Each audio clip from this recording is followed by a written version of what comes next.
A Picture Perfect Wedding could have been a great film, but it ended up being only an okay film.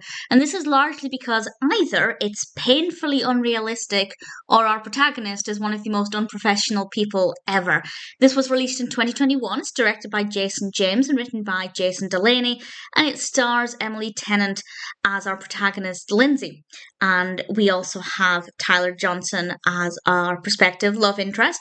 And Johnson plays the brother of a woman who's getting married, and he is tasked with finding the photographer, and he comes across Lindsay's name and asks to hire her for the event. And her career is not going in the direction she wants it to, so she is available for what is a relatively short notice wedding. And to start off with, it's just Lindsay taking shots of the venue where the wedding's going to be held. It's the home where they live, and of the bride and groom and the others getting ready for the event.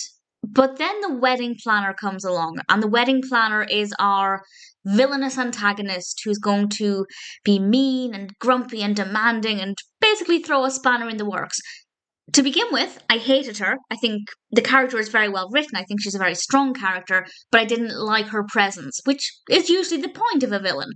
And then I started to warm to her as a character and what she brought to the narrative, and that's kind of around the time I started to dislike Lindsay. But then something happened that made me, as I said, well, either feel like Lindsay was the most unprofessional photographer ever, or that the film is completely unrealistic. But I will, with a spoiler warning, get into what I mean about that. And obviously we have the romantic aspect with Lindsay and Josh bonding. To be honest, not very well written, that part of the film at all, because they never really got to spend that much time together. And when they did, I didn't see sparks flying between them. Not because I don't think there was any on-screen chemistry, but because I don't think the situations they were in allowed them to feel that kind of romance. And considering this is a film all about a wedding, that's kind of a big deal.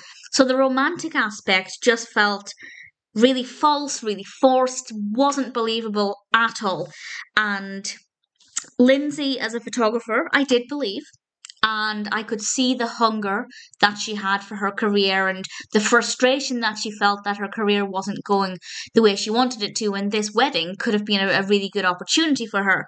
And then things obviously take an unexpected direction. And I won't say too much about that because I don't want to spoil the film. I do recommend it if you like rom-coms in general.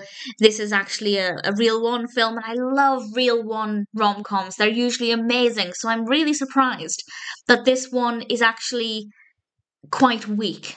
It's almost as if everybody involved or anybody who had a say in how things went didn't really know how the industry works. Now, I'm not a photographer, and I know that there is no way Lindsay could have done what Lindsay did, and I will explain what I mean by that in a moment. So for me, it just felt unrealistic and unbelievable. I didn't believe Lindsay, I didn't believe the romance. However, the house is gorgeous.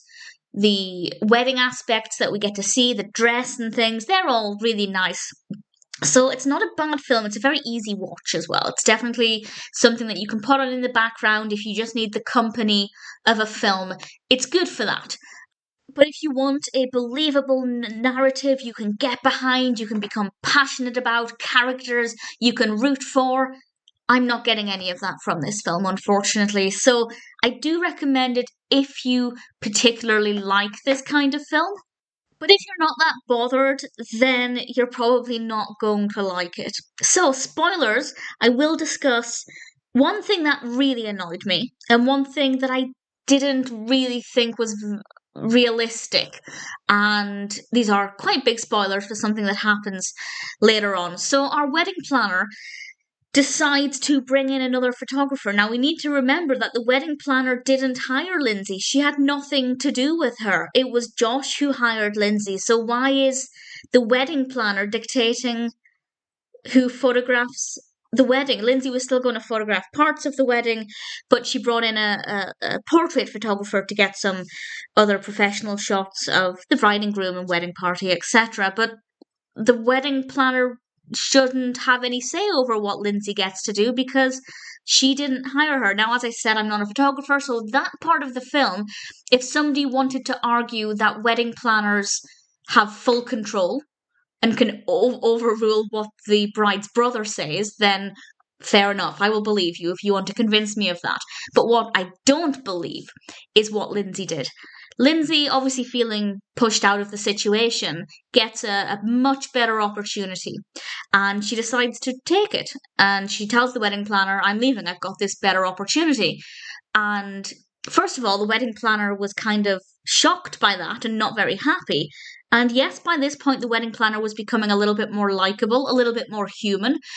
But I still don't understand why the wedding planner would be annoyed that Lindsey was choosing to leave if she was already replacing her anyway. So that didn't make any sense.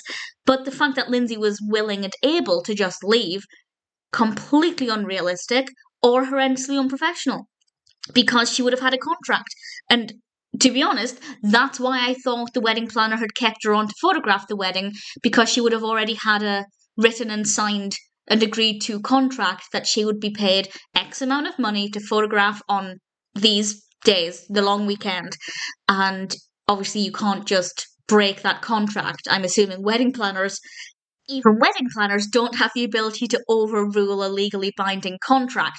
So either Lindsey is breaking the contract and it makes her the worst photographer ever, do not hire her because she will bail as soon as she gets a better offer, or there was never a contract to begin with. This was all very unprofessional in that regard and completely unrealistic. So from that point, and to be fair, this is quite far into the film, from that point I hated Lindsey. Or I hated the film, depending on whether it's unrealistic or unprofessional, whichever route you want to take. It didn't leave me feeling very happy. And then you throw in the fact that the romantic aspect is basically absent for most of the film, and the characters are either not very likable or just not that interesting. It's not a great film. However, I didn't hate it. As I said, these films are very easy to watch. They're really good. I mean, I did pay full attention to it, but if you're looking for something that you don't need to pay full attention to and you're not going to miss anything or very much, it's great for that. It's comforting. There are some nice moments, and visually with the house and things, it did look really, really pretty. So I didn't hate it. I do recommend it for some people. It's not going to be for everybody. In fact, I dare say it's probably not going to be for anybody who doesn't like rom-coms in general. Not a perfect film, a lot of room for improvement. But in general, it was watchable, but absolutely far from perfect.